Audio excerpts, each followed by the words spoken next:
Hello, I believe we are live. About to get started with our seminar tonight, which is Garden Trends for 2022. Something to look forward to with this amazing weather we've been having lately.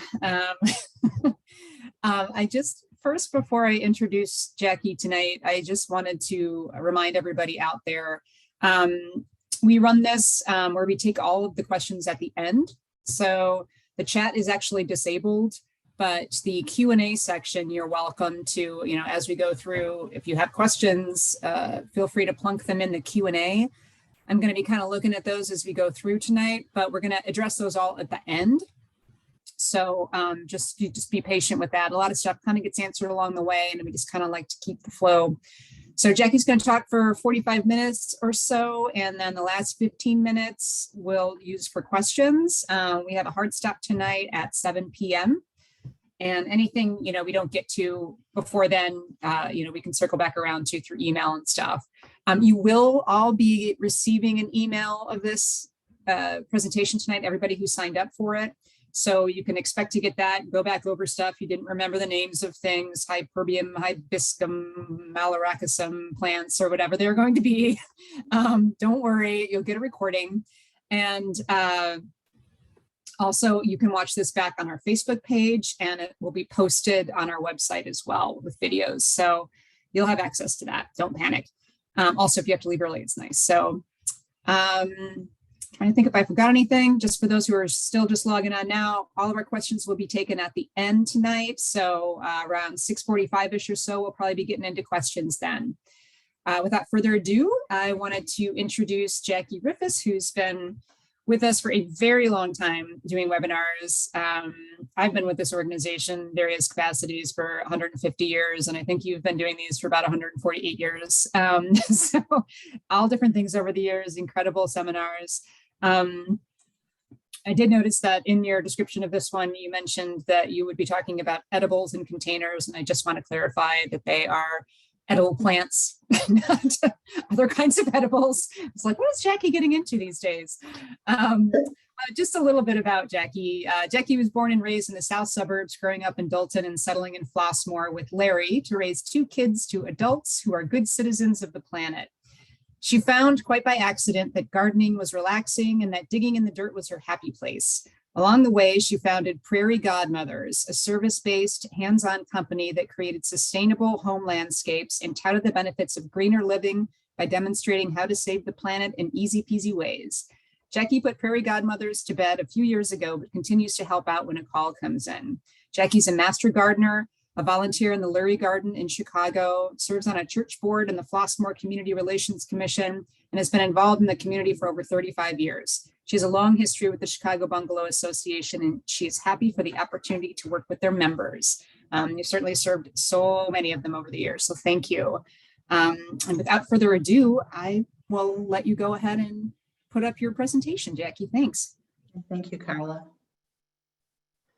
As the presentation is going up, I just want to welcome the attendees for this presentation on garden trends for 2022, and also thank Carla for the wonderful opening. Believe me, I sound much better on paper than I do in person, but I'm glad for that.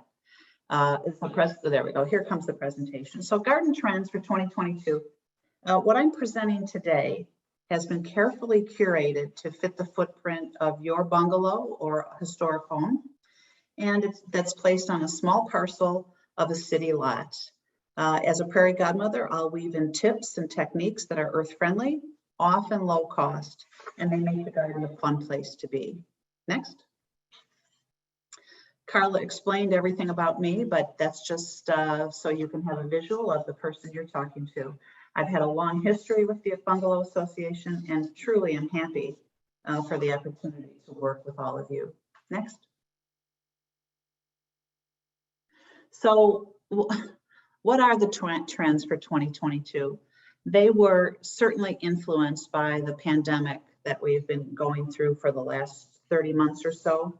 And there were lots of lessons learned about how we gathered and where we gathered, what we did with all of our free time, what we did to get away from those we loved and be able to breathe in some fresh air when we were really limited to where we could go, and what we wanted to do to stay healthy, both mentally and physically. So what we'll talk about today are things that were certainly influenced by the pandemic and have continued on even now post-pandemic. Next. None of these trends may seem new or trendy, and in fact, they might not look like trends at all, but the pandemic gave us time, energy, budget, and a continued interest in being one with the world around us. So the 4 trends we're going to talk about today concern climate change and how there is a new normal coming to our front and backyards. Backyard birding, which grabbed our attention during the pandemic and just never let us go. Vegetable gardening that surged during the pandemic and took hold. I refer to vegetables as edibles, so we'll just make it clear that those are the things that you'll grow in your garden to cook up at dinner time. And then we desired more living space, and there are some blurred lines between what's outdoors and what's indoors. And those are the trends that we've captured for 2022 that I'll talk more about. Next one. So when we talk about climate trends, there's 3 that are really important for you as your garden around your house. And here's why. Higher average temperatures and shifting precipitation patterns are causing plants to bloom earlier, creating unpredictable growing seasons. We've had really bad weather the past several weeks, typical spring, or is it really a typical spring? It's hard to say these days. But what you're going to find with changing temperatures is things are going to be blooming later and going away maybe sooner than we expect.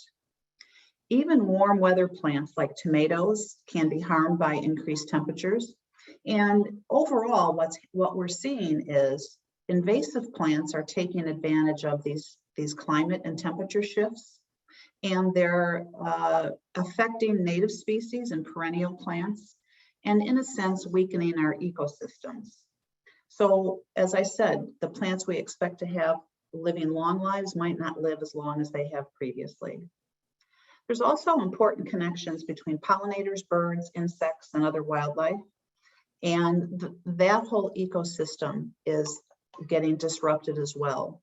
Hummingbirds and bees are going to arrive probably too early or too late this season to feed on some of the flowers on which they normally rely. It's something that you should pay special attention when you're out in the garden. In last week's trip, we learned that some Chicago birds are nesting nearly a month earlier than they did a century ago. About a third of the 72 species in that study found that they started laying their eggs on an average of 20 days earlier than before. And they say the driver is climate change. So one of the trends we need to pay attention to is how to have beautiful gardens, lasting gardens, when we're dealing with the effects of climate change. And these are 3 ways that we can wrap our arms around it. Selecting the right plants, planting specialty gardens, and getting really smart about how we use water. Next.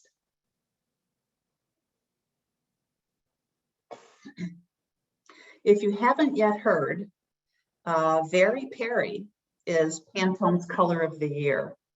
Pantone is a color company that often determines industry trends for home furnishings, accessories, and of course colors.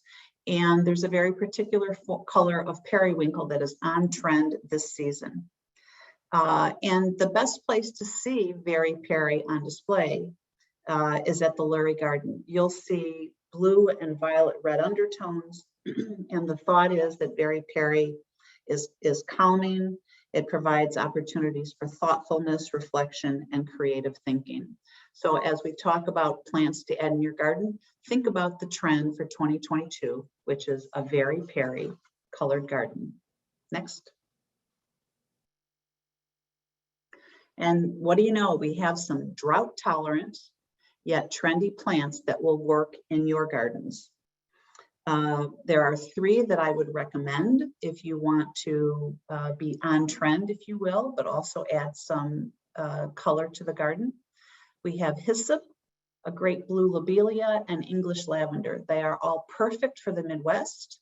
2 of the 3 are natives, and you'll hear me talk about natives a lot. Natives are like me, they're indigenous to the area. They have lasting power. They might not be the most colorful flower in the garden, but they have an ability to attract indigenous bees and butterflies and birds, and they bring health back to your garden. So if you want some trendy colors, consider these 3 this season: hyssop, lobelia, and English lavender. And these are all available in your local garden centers. They're not hard to find, and they bring great things to the garden, and especially don't need to be watered very much at all. So we consider them drought tolerant. Next slide. And if you don't like Very Perry, if that's not the color for you, here's a couple other options to add to your garden. Coreopsis, while in this picture is yellow, can be purchased in pink, white, and various shades of like a light red, and it blooms all summer as you go into the fall. Yarrow is another favorite of mine. It blooms spring through summer, and we're looking at a rose color here, but again, they come in other colors as well. And one of the longer lasting plants that works particularly well with a historic bungalow is sedum. It's a perennial that blooms well into the fall. They can grow as small as 12 inches and as tall as 36 inches. And the good news about those 3 options is that they all are drought tolerant. Doesn't mean you should never water them. It means they can survive in dry areas and with very little watering. Next one. Another way to combat climate change and still have a beautiful front yard or backyard is by building a specialty garden. And for those of you that have limited areas to grow or limited time and interest to grow, I've put 3 up here that you might be really interested in. And again, they are drought tolerant, and they use and for areas that in your home that are wet, they also take advantage of some wet areas as well. So the first specialty garden is a rain garden. It uses rainwater runoff. It's a very low maintenance type of garden. And it's one that you should consider for 2022 because again, it's on trend and they are growing. It can involve something as simple as planting areas prone to waterlogging with moisture-loving plants, or you could do something more extensive and redesign something in your whole backyard. If you look really close at the fine print under rain garden, you'll see that the Bungalow website has an area on how to build your own rain garden in your backyard. And it's a very good film that you should watch because I did it. And the Bungalow Association followed us as we were putting a rain garden in a bungalow's owner's backyard.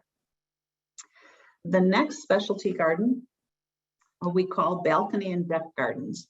And again, as we're talking about drought tolerant plants and things that can be adjusted to climate change, I would suggest that you think of using containers that hold herbs like rosemary, basil, lavender, oregano. Again, they're Mediterranean loving plants, which means they don't mind it sunny and they certainly don't mind it dry. Mix them up with sage and lamb's ear and you have really interesting pots that provide interest on your small front porch area or in your large area in the backyard. One of the things that's important to know when you're using containers is this. If you want to be able to have them, be able to lift them and move them around your garden spaces so you can take advantage of sun, you want to fill a container so that it's easily movable. So what we do at Prairie Godmothers is take old water bottles and collapse them and put them in our containers until the containers are half full of old water bottles. Then we fill the rest with potting soil and continue to plant in them. This provides a service in a number of different ways. You can move your plant around to get better shade. You'll use less potting soil. And in addition, you'll prevent water bottles from going into landfills. I was talking about this today to somebody, explaining why I use water bottles, and the water bottles in my containers are about 15 years old. So I don't use water bottles anymore, but I have plenty from the days when I did, and those are the fillers I use in my balcony and my deck garden. The final specialty garden that I'll share with you tonight is what we call a slow living garden. And this is really a very new trend for gardens that we haven't heard much about until this year. In short, slow gardening is enjoying the process of gardening and watching the garden grow instead of trying to achieve instant gratification. So it's finding joy in your perfect garden without comparison to the guy next door. It's about enjoying the various seasons in the garden so that the garden looks different all year round. And in this garden, this is where you will put grasses, sensory plants that are soft to the touch, slow growers like thyme that are make nice ground cover, and they'll just take their time coming in. And if you put the right selections in there, they'll be of interest to you all year round. Next page. And then finally, when we talk about climate change, let's talk about what we water and how we water. So when we talk about hoses, this is the time, if it's in your budget, to up your hose game. And that means we want to bring hoses and soaker hoses to the house that are free of lead, BPA, phthalate, and PVC.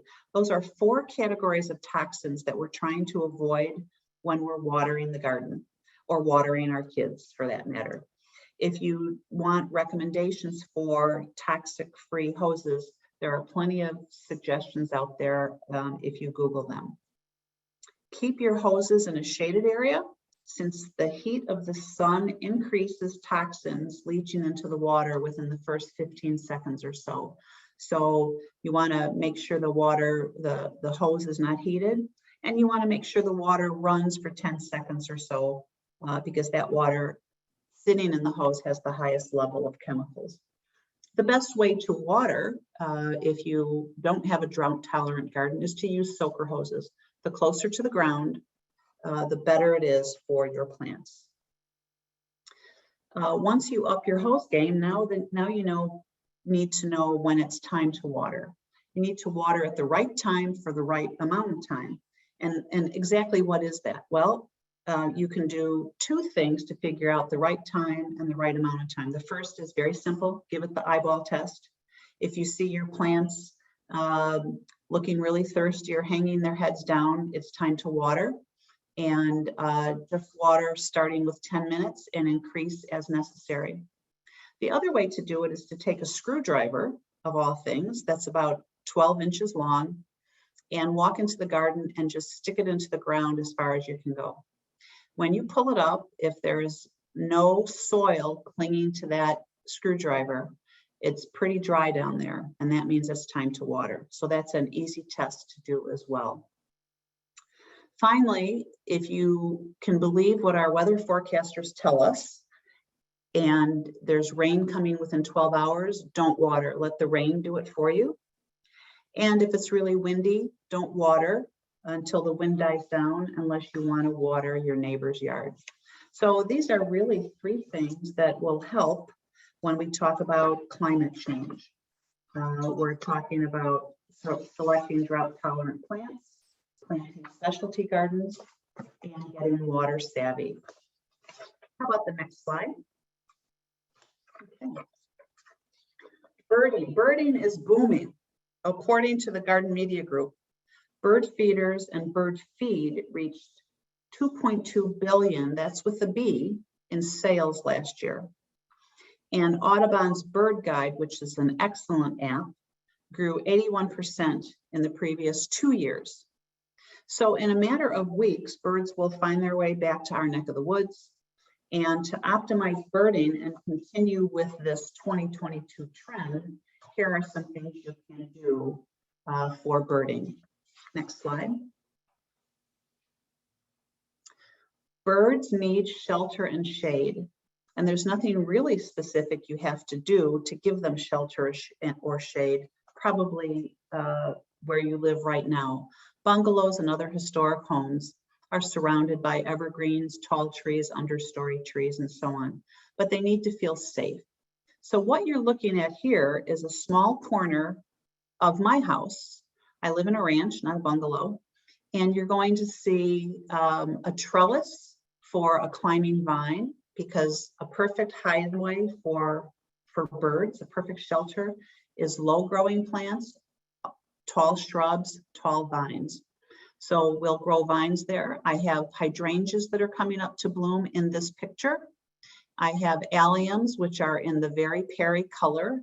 An allium is an ornamental onion, and I have white ones as well. To the left of the picture, you'll see my yews that are growing. And what you can't see here is a bird bath and a shrub called a viburnum. They are all very attractive to the local birds. I can sit in my living room and watch them every morning and afternoon. I can watch them take baths all during the winter because I kept the water heated over the winter. But this is just to say that you have the ability in your home to add shelter and shade, probably as it exists right now. Next. Nesting is really, would you go back to the previous screen for just a sec? Okay, I want you to look at that birdhouse. Just keep in mind the birdhouse, and now we'll go to the next slide. Thank you. Birdhouses are really important. The one in the previous picture and the one here are perfect examples of what a birdhouse should look like. Birdhouses should be constructed of untreated wood. So all the pretty things that we see in the magazines and at the stores are just that. They're pretty and they certainly attract birds. But the best way to entice many of the local species is to have a properly constructed and placed birdhouse. And this birdhouse, as well as the one in the previous picture, will attract house wrens, chickadees, nuthatches, sparrows, sometimes bluebirds. And those are all of the things that we love to see in our backyard. So again, when you want birds who nest in cavities like this, you want to have something constructed of untreated wood. You want to be able to clean these things out at least once a year. So a hinged side that will let you get in there and take out the previous year's nesting from the birds is great. You want an entrance hole that is about 1.5 inches wide, no wider, because the birds I described, chickadees, nuthatches, sparrows, house wrens, fit in there just fine. On the inside of the house, you want to have a little staircase. We call them grooves leading to the exit hole, but it's a staircase that will, a rough textured spot that will help fledglings kind of get out of the nest after they're born. And then when we put them in our backyards, in a bungalow backyard, you could probably have up to 2 or 3, but they need to be spaced about 20 feet apart because some species are territorial and won't allow other birds to nest really close by. So this is a way to keep up the birding trend and to bring more birds to your backyard. Next one. And then finally, the other way to keep up the birding trend and invite more birds to your backyard is by making sure you have the complete environment for them. We've got shelter and shade, we've provided the right nest. Now we need to make sure we have water and food. Birds love puddles and shallow pools. They want a gentle slope so that they can wade in there and bathe a little bit. As I said before, I use a heater in the winter. And in the first picture, in the upper left-hand corner, you'll see a little device that almost looks like a mushroom cap. That's called a water wiggler. A water wiggler is a device you're going to put in the middle of your bird bath, and it has a slow spinning motion that makes sure the water continues to move around. And that is attractive to birds and unattractive to flies and other insects that will want to take up residence there. So that's a really good device to have in a bird bath that will keep birds coming. The next thing to make sure that your birds are happy is to make sure there's food available. A lot of folks don't feed their birds over the summertime because they let them search for their own. But I am just enjoy bird watching, and I became more of a bird watcher over the pandemic. So I like to feed them all year round.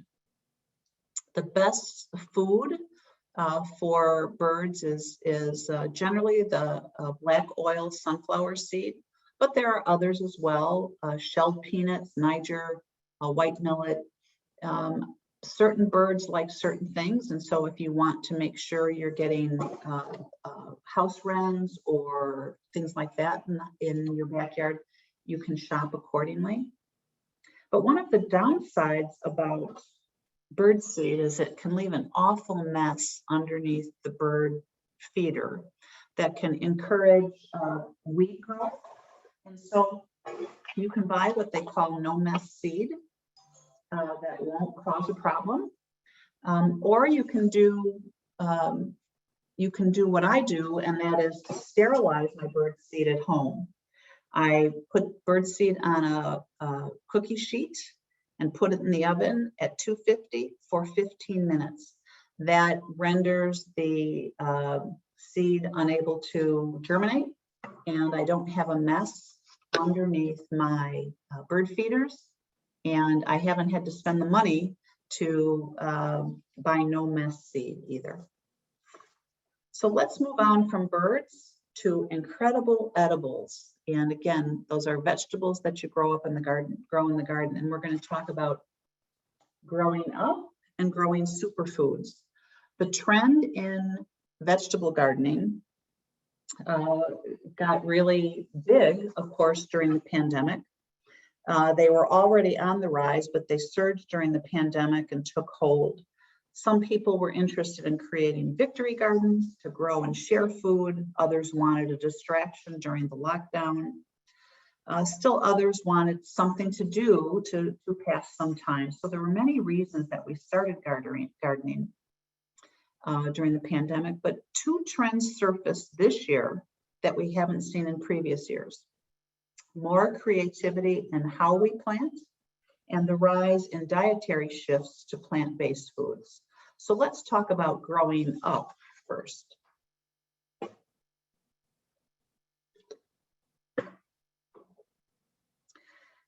Especially in an area where there's a small backyard or not a lot of growing space, growing more in less space is actually the way to go. And traditional spaces, non-traditional spaces like walls and fences are put to good use in your backyard, especially these three ways. You can grow a gutter garden. So on the fence between you and your neighbor, you can pick up old gutters or purchase new gutters with a few holes in the bottom and mount them to the fence. And it's easy to grow lettuce, greens, strawberries, different kinds of things. There's nothing you can't grow except tall vegetables like a corn stalk or something like that. You want things that vine or things that are root vegetables.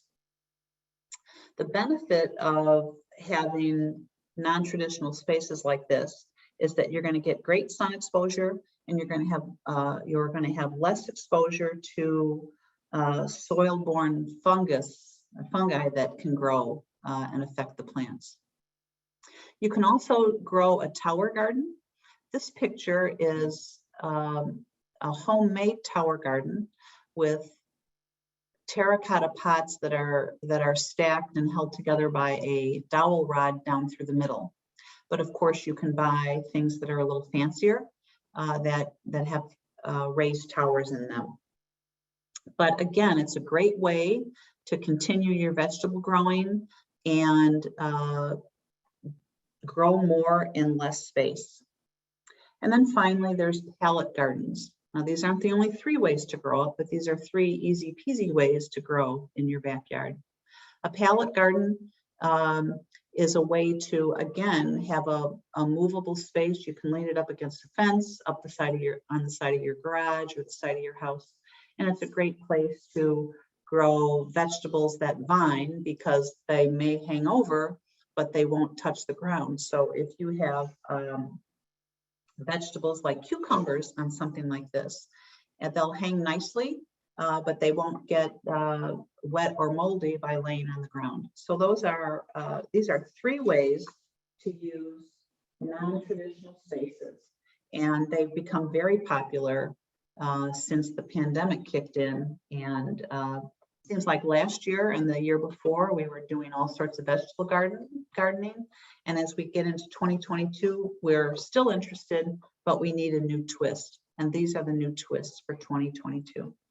Next page. Superfoods promote health by increasing your immune function and decreasing, your chance of disease or the progression of the disease. And so there are many organizations that talk about superfoods that provide these benefits to you. And this is just a short list of them that I wanted to provide. But as a society, we're also moving toward vegan or vegetarianism or plant-based foods for a diet. And so I'm going to tell you about a couple vegetables that we can grow.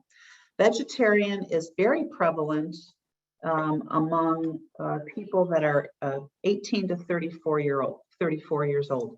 8% of the population, although it doesn't sound like much, it's growing. So 8% of our population of 18 to 34-year-olds are vegan or vegetarian. 7% of the next age group, 35 to 54, are moving toward vegan lifestyles or vegetarian lifestyles. Those that are 55 and older, only 2% of that group really is going to plant-based. I've started to do it, but I have to tell you, every now and again, I crave a good piece of steak. So I'm trying because of the health benefits, but superfoods are really the way to go. And let's talk about 3 that you can grow on trend this year. Next slide. Lentils, quinoa, and chickpeas are all cool season, which means they'll grow later in the summer into the fall. Cool season vegetables that are rich sources of vitamins, minerals, fibers, often low in fat. And so they're often the base of plant-based foods. So this will be my first season growing these 3. Never grown them before, but I'm going to give it a shot. They all take about 100 days to come to harvest. And so I've started from seedlings in the house. And as soon as we get past our first frost, for sure, they're going to find their way in my garden. For those of us that are concerned about the first frost, and I'll tell you that it's not a good idea, as much as we might be charmed by all the plants and flowers we see hanging at the local nurseries. You have to wait, and you have to wait until at least after Mother's Day or toward the end of May to start purchasing those things. But the last frost in the city is going to be around April 17th. And as we move north, as we move south towards where I am in Flossmoor, the last frost is April 28th. So these are 3 great superfoods to grow on trend for 2022. And I'll let you know next year how it works for me. Next screen. And finally, as we get ready to close up about trends for 2022, the next one concerns outdoor living. We found the need to really step out a little bit after being confined with extended families staying with us, eating with us, living with us during the pandemic. And so we want to extend our indoor space to the outdoors. Extending your outdoor space gives you an opportunity to relax and reconnect, and it can also, for bungalow owners, improve resale value by fixing up that backyard just a little bit. And here's the key for outdoor living. You want to create separate spaces. Add a corner for resting or reading or working. Bring in the right kind of furniture that will fit and make it comfortable. So when you talk about the perfect elements of outdoor living, you want to have a comfortable table or chairs or both. And it's going to be furniture that's a little bit downsized, more like apartment-sized furniture, so that it'll fit nicely on the deck. They make furniture on wheels. They make things stackable now. So finding the right kind of furniture for your outdoor living space is easy, as long as it's comfortable. You need to have a canopy for shade. So it could be a canopy, it could be an umbrella, but you're going to want to have that as well. You want to have a small cart that can hold a grill, a small grill, or like a bar, so that you can have some enjoyment there. And then finally, you need an outdoor rug so that it feels like an extension of the home. And both pictures here are examples of those. The first one on the left is just a small little relaxing corner, and the one on the right has all the elements I just mentioned: downsized furniture, comfortable tables and chairs, an outdoor rug, a canopy from the shade, a cart for a bar, and a lot of privacy. Next one. You also want to make your place feel like home, and these three pictures here are hot, hot, hot for 2022. Get a fire pit or build one of your own. Wood could work in those, or propane. They're readily available, and they're also easy to build. And it's the same for a water feature. Both elevate your backyard to a new level. And if you love water treatments, you might want to put a water feature in your front yard as well. But those are readily available, all different styles, contemporary, historic, whatever you want to fit the feel of your backyard, it's available. And don't ever forget about colorful lighting. It brings warmth and interest to the backyard, especially on those warm winter nights. And who doesn't like lots of color like that? You can find solar lights. It's just the hard part is choosing which ones you really want in your backyard. But that is, because that is a trend for 2022, there are light selections everywhere. Next slide. And then finally, as we get ready to close up our time together, here are some examples of building outdoor rooms that, again, are noted as trends for this year. A Zen garden is a small meditative place free from distractions, pebbles, rocks, just a few plants, and maybe a stone sculpture. Sometimes sand is used in them, but it's just a place where you might tuck away just some quiet time for you. The biggest trend in outdoor rooms are tropical gardens. We find a lot of articles, pictures, and interest in creating your backyard into a tropical getaway. And they're beautiful, to be sure. One thing you need to note is that the tropical plants, large or small, don't survive in our winters. So your outdoor garden would become an indoor garden once the weather starts to change. But it's a great way to just feel like you've escaped it all by building a small tropical paradise in your backyard. And then finally, a colorful retreat like you see on the far right. You can go off script, create a bohemian look, or emulate your favorite artist with colors that represent that artist or things like that. We've seen the beauty of this kind of retreat is that You can shop thrift stores for fabrics, containers, tables, accessories, because nothing really has to match all that closely. You just have to pick a color scheme. And this not only has chair space, but lots of cushions and things, and cushions and benches for seating. We've seen a lot of new immersive art installations this season, particularly Van Gogh was a big installation this summer in downtown Chicago. But Frida Kahlo, another artist, has made a rise in popularity. And those are two artists who have unique colors in their artwork that could be inspirational to you to bring different colors to your space. So we've talked about climate change, how it affects your garden spaces, and how you can combat climate change by making sure you're selecting the right plants, making sure you're watering at the right time, and you're using the right kind of equipment. Backyard birding, which is not new, but it's here to stay, and it's here to get bigger and bigger.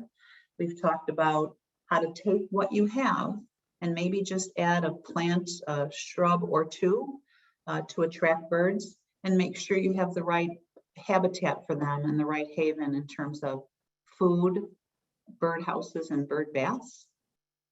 We touched on vegetable gardening, growing up and growing superfoods, and gave you some examples of those. And then we talked about bringing the inside of the house outside to enjoy more time relaxing as the summer and fall come upon us. So those are 4 trends that are big in this year, and I hope that I've given you some information and some inspiration on how you might want to bring those into your own backyard. Next slide. If you have any questions, we can answer some now, but I'm always welcoming you to email me or find me on Facebook under Prairie Godmothers, and we'll see if we can't get all of your questions answered. But with that, I thank you, and I'm going to turn it over to Carla, who might have some questions that I can answer.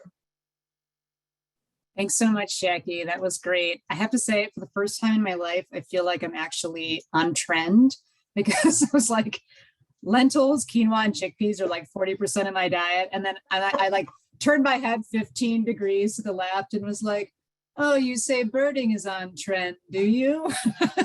Absolutely. Very exciting for me, a first for sure. And then I was like, oh yeah, I actually saw you at a pelican event this summer. So right.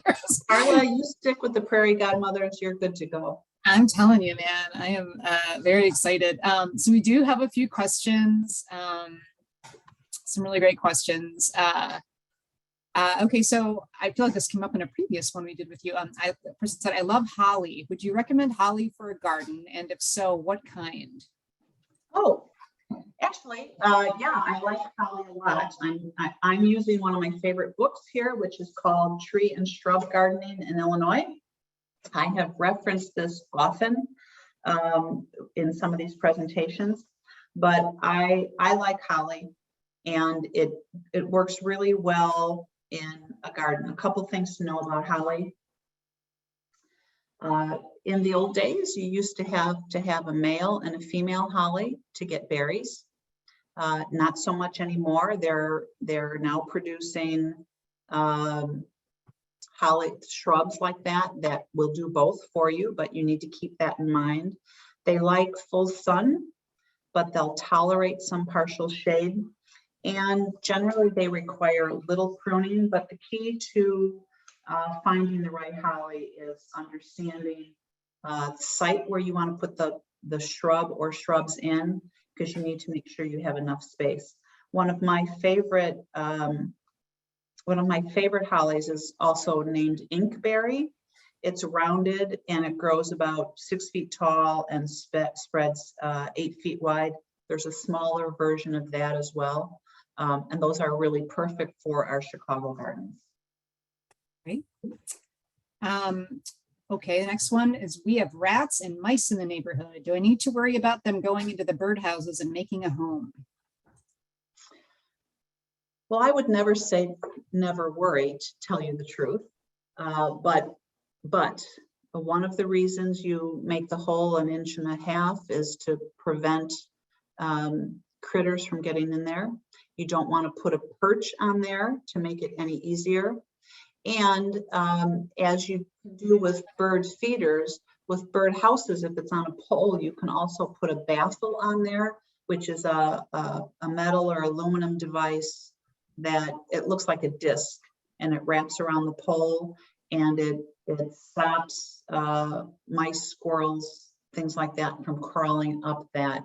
And you want to make sure it's at the right height in your backyard, and your birds have flight to get into it.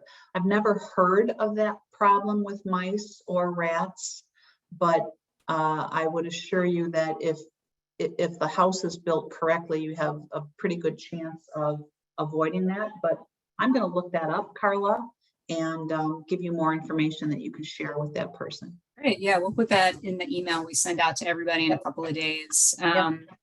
Just a couple other bird questions while we're talking birds. One person they have a bird station, but no birds come, and they want to know what they're doing wrong. And you kind of gave some tips just now, but is there any other thing you can think of? Well, a couple things to keep in mind. Birds are, first of all, attracted to areas that are safe for them. So you're going to want, if a bird feeder is a bird feeder, right? If it's in the middle of nowhere, birds tend not to congregate to those areas because it doesn't feel safe.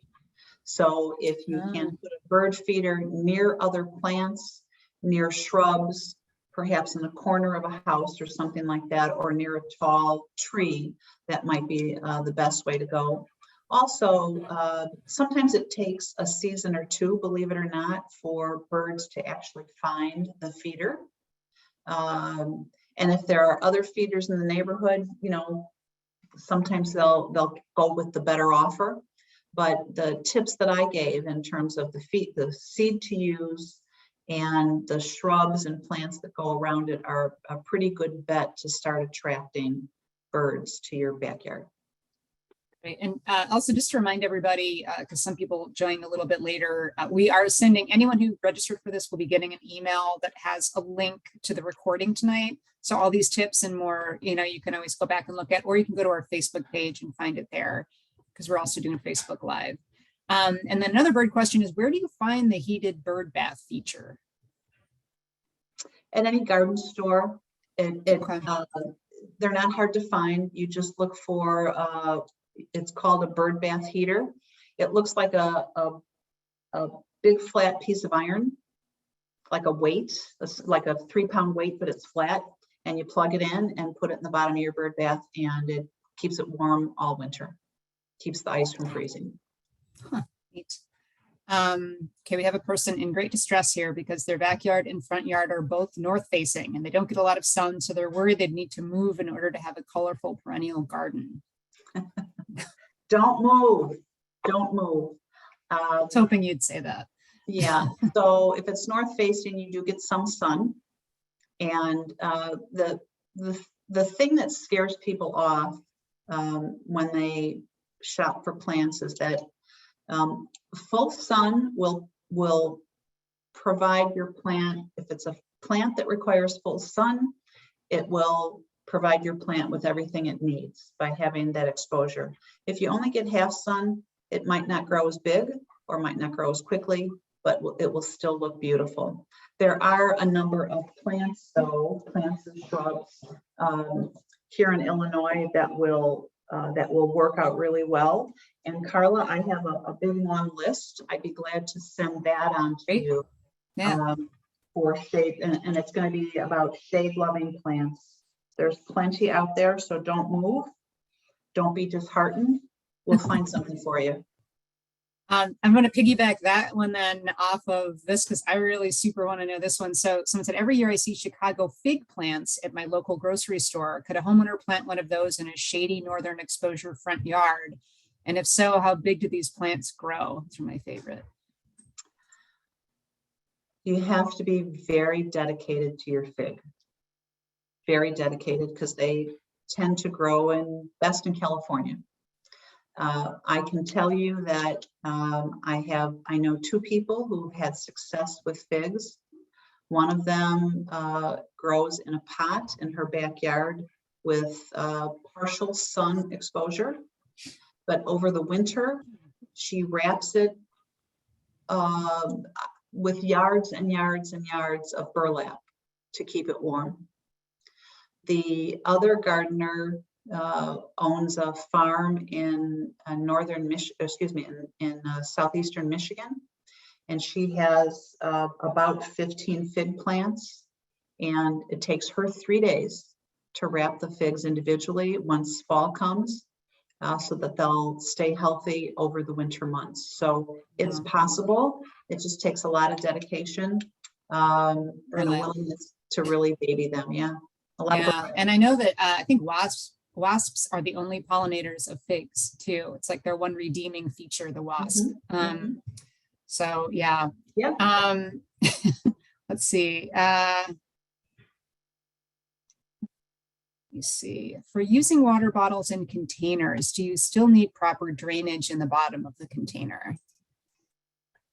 You do need proper drainage. I've done it both ways, where I've taken old coffee pots, upside down baseball helmets, any number of things that, old shoes that look like they would be good planters. And the fact remains that in most cases, you're going to need some sort of drainage, or you're going to lose those plants. So you need at least one hole in the bottom, and then your drainage will be fine if you put in plastic water bottles. I'm not saying things won't grow, but I've had more luck with drainage than with not. Yeah. Okay, this one I know is popular with one of your recent other ones as well. Do you have recommendations for native plants that are good ground cover? For ground cover, I tend to use low growing grasses, to be real honest with you. I'm trying to think off the top of my head. I don't have anything off the top of my head for ground cover, unless it's a very shaded area. You're going to find a lot of natives on forested floors, or in shaded areas. But how about if I get back to you on ground cover, native ground cover? Yeah, if you don't mind, I'm sure folks are curious. Do you think there's a best type of wood to use for a raised garden bed? Untreated, or it would be untreated, to be real honest with you. I have untreated cedar on my 2 raised beds, and I purchased corners from Gardener's Supply that holds those 4 pieces together. As long as it's not treated, I think you're fine with whatever you choose. Okay. I just purchased a Rainier cherry tree. Do I need another fruit tree to provide fruit? They're really running the gamut. Oh, I don't know. It's a specific one. Yeah, I'm going to find out though, and I'll get back to you. All right. That will be in the email. Carla and I are going to come over in cherry season to have some. So, that's right. That's right. Are hostas drought resistant and low maintenance? Sort of, and yes. They're hostas like shade. They don't like being in the sun. The best soil is a normally moist soil, not extra, just kind of normal, not extra dry, not extra wet. They can, if they're in shade, they can suffer through droughts just fine. And they are very low maintenance. In fact, there's not very many ways you can get rid of hostas, to be real honest with you. They are easy to split and share.